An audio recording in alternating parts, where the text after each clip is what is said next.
ആര്യാടൻ ഷൗക്കത്തിൻ്റെ സ്ഥാനാർത്ഥിത്വം അത് ബഹുമാനപ്പെട്ട കോൺഗ്രസ് പ്രസിഡന്റ് അത് സ്വീകരിച്ച് അത് പ്രഖ്യാപിച്ചതിലുള്ള സന്തോഷം പ്രകടിപ്പിക്കുന്നു. തെരഞ്ഞെടുപ്പ് പ്രവർത്തനങ്ങൾ നാളെ മുതൽ ആരംഭിക്കും. ഞാൻ നേരത്തെ പറഞ്ഞതുപോലെ ഞങ്ങൾ സജ്ജമാണ്. 263 ബൂത്തുകളിൽ ഞങ്ങൾക്ക് കമ്മിറ്റികളുണ്ട്. ഞങ്ങൾ 8000-ലധികം വോട്ടർമാരെ ചേർത്തിട്ടുണ്ട്.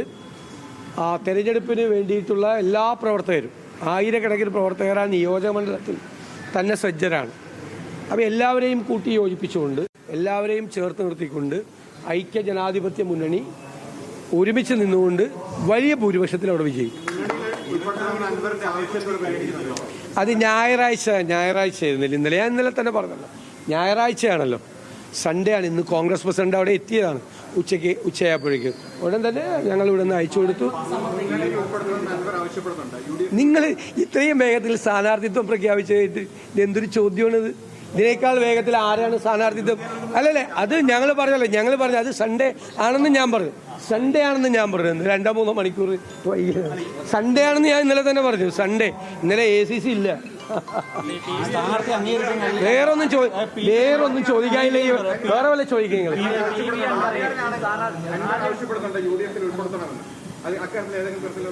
അത് ഞങ്ങൾ തീരുമാനം എടുത്തിട്ടുണ്ടല്ലോ. അദ്ദേഹം UDF-ന്റെ ഭാഗമാകും എന്നുള്ള തീരുമാനം എടുത്തിട്ടുണ്ട്. അതെങ്ങനെയാണ് UDF-ന്റെ ഭാഗമാകേണ്ടതെന്ന് എല്ലാവരോടും ചർച്ച ചെയ്ത് തീരുമാനം അത് ഉടൻ തന്നെ പ്രഖ്യാപിക്കും. ഞാൻ ഇന്നലെ തന്നെ പറഞ്ഞല്ലോ.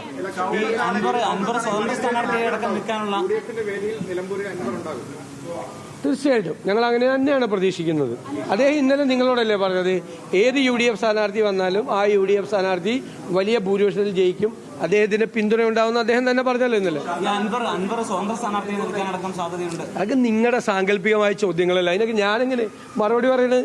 നിങ്ങളിങ്ങനെ ഇരുന്ന് ആലോചിച്ച് സാങ്കല്പികമായി ഒരു ചോദ്യം ഉണ്ടാക്കി എന്നോട് ചോദിച്ചിട്ട് ഞാൻ എന്നിട്ട് മറുപടി പറയാൻ പറഞ്ഞു കഴിഞ്ഞാൽ ഞാൻ എന്ത് ചോദ്യമാണ്? അല്ലെന്ന് ഞങ്ങൾ പറഞ്ഞല്ലേ, കോൺഗ്രസ് പ്രസിഡന്റ് തിരിച്ചെത്തേണ്ട അദ്ദേഹം ഒപ്പിടണ്ടേന്. അദ്ദേഹം ഡൽഹിയിൽ എത്താനുള്ള താമസമാണ് ഉണ്ടായത്.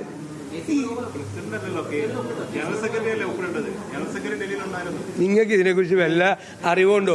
കോൺഗ്രസിന്റെ ജനറൽ സെക്രട്ടറിയാണ്. അത് റിലീസാണ്. അത് കോൺഗ്രസ് പ്രസിഡന്റിന്റെ തീരുമാനമാണ്. കോൺഗ്രസ് പ്രസിഡന്റിന്റെ തീരുമാനം എല്ലാം സംഘടനാ ചുമതലയുള്ള ജനറൽ സെക്രട്ടറി വഴിയാണ് റിലീസാകുന്നത്. ഇങ്ങനത്തെ എന്ത് ചോദ്യമാണ്? ഒരു ചോദ്യം ചോദിക്കാൻ വേണ്ടി ചോദിക്കല്ലേ. പറഞ്ഞല്ലോ, അദ്ദേഹം UDF-ന്റെ ആക്കാൻ UDF തീരുമാനിച്ചിട്ടുണ്ട്. അദ്ദേഹം UDF-ന്റെ ഭാഗമാവും. പിന്നെ ആ ചോദ്യത്തിന് പ്രസക്തിയില്ലല്ലോ.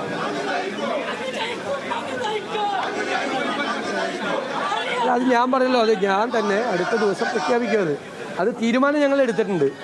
അതിൻ്റെ ഒരു സാങ്കേതികമായ മറ്റ് കാര്യങ്ങൾ, അതെങ്ങനെയാണ് അദ്ദേഹത്തെ മുന്നണിയിൽപ്പെടുത്തുന്നത് എന്നുള്ള കാര്യം അടുത്ത ദിവസം ഞാൻ പ്രഖ്യാപിക്കും.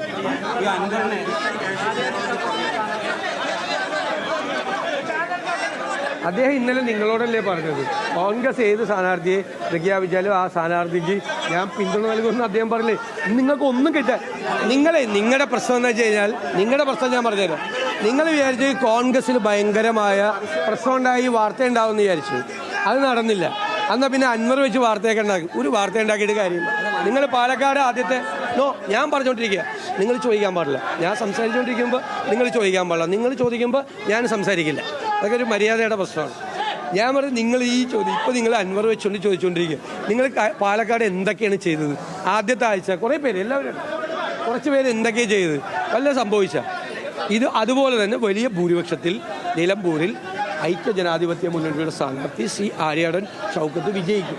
ഇത് കോൺഗ്രസിൻ്റെ തീരുമാനമാണ്, പാർട്ടി തീരുമാനമാണ്. ഞങ്ങൾ എല്ലാ ഘടകകക്ഷികളോടും കൂടി ആലോചിച്ചെടുത്ത ഒരു തീരുമാനം കൂടിയാണ്. UDF-ന്റെ സ്ഥാനാർത്ഥിയാണ് ഇപ്പോൾ ആര്യാടൻ ഷൗക്കത്ത്. അത്രയേ ഉള്ളൂ.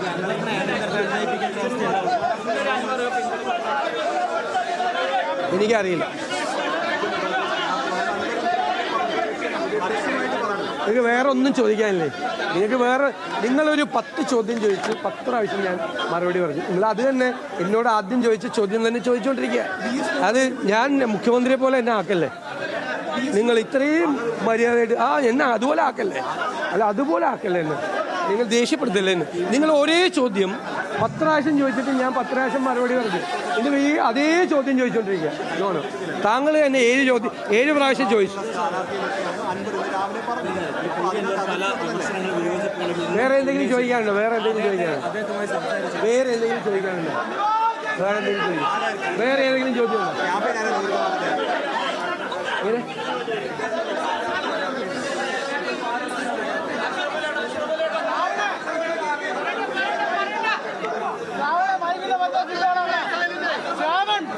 അവർ തീരുമാനിക്കട്ടെ, അവർ സ്ഥാനാർത്ഥിയെ നിർത്തണോ വേണ്ടതെന്ന്. അവർക്ക് അവിടെ വലിയ വോട്ടിംഗ് പെർസെൻറ്റേജ് എന്നുള്ള സ്ഥലമല്ല. അവർ നിർത്തട്ടെ. അവർ നിർത്താതെ നമുക്ക് അന്വേഷിക്കാം എന്താ അതിൻ്റെ കാര്യമൊന്നും. എല്ലാ ബൈ ഇലക്ഷനിലും അവർ സ്ഥാനാർത്ഥിയെ നിർത്താറുണ്ട്. അത് എന്തെങ്കിലും ധാരണ വേറെ ആരെങ്കിലുമായിട്ട് ഉണ്ടാക്കിയിട്ടാണോ അവിടെ തീരുമാനം വരട്ടെ. തീരുമാനം വരുന്നതിന് മുമ്പ് എന്നെ പോലെ ഒരാൾ കമൻറ്റ് ചെയ്യുന്നത് ശരിയാണോ? വേറൊരു രാഷ്ട്രീയ പാർട്ടിയെക്കുറിച്ച് നിങ്ങൾ അല്ലാത്തൊരു ഒരു ചോദ്യം ചോദിച്ചില്ലല്ലോ. അല്ലല്ല, ചോദിക്കട്ടെ, വെയിറ്റ്. നിങ്ങൾ ഇന്ന് എന്നെ ആദ്യമായിട്ട് കാണുമല്ലേ? കരുവന്നൂരിൽ ED അന്വേഷണം ഏർപ്പെടുത്തിയിട്ട് നിങ്ങൾ ഒരൊറ്റ ആൾ ഒരു ചോദ്യം എന്നോട് ചോദിച്ചില്ല. അതെന്താ ചോദിക്കാത്തത്? നിങ്ങൾക്ക് അതൊന്നും അല്ല ഇൻട്രസ്റ്റ്. നിങ്ങൾക്ക് കോൺഗ്രസ്സിൽ കുഴപ്പമുണ്ടെന്ന് വരുത്തി തീർക്കാൻ വേണ്ടി നിങ്ങളത് കാണിക്കുക. ഒന്നും കിട്ടിയില്ല, നിങ്ങൾക്ക് ഒന്നും കിട്ടുകയില്ല. ഇനി മുതൽ ഒന്നും കിട്ടില്ല. വേറെ അത് വെച്ചുകൊണ്ട് രാവിലെ ഇറങ്ങണ്ട. ഒന്നും കിട്ടില്ല. ഞാൻ നേരത്തെ പറഞ്ഞു, കോൺഗ്രസിൻ്റെ പുറകെ നടക്കണ്ട.